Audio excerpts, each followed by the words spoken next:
Even though people tend to call the extended warranty a recall, it's not exactly correct. Recalls only cover safety issues, while paint peeling may not be considered a safety problem and will never be covered by a proper recall. For 2015-2018 model year Hyundai Elantras, there was an extended warranty for white paint colors. The internal number of the document is Z05, and it's important to claim exactly this warranty extension index, since there had been another document which only covered certain 2018 model year cars, and dealerships very often rely on that old document and deny your warranty claim. So the extended warranty covers peeling and bubbling of the white paint, and the company will cover 100% of the damage unless the problem was caused by mechanical damage of the paint.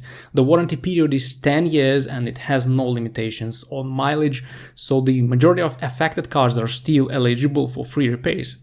If your dealership doesn't want to cover the damage, you should contact Hyundai USA through their website and ask them to check if your car is eligible for the extended warranty.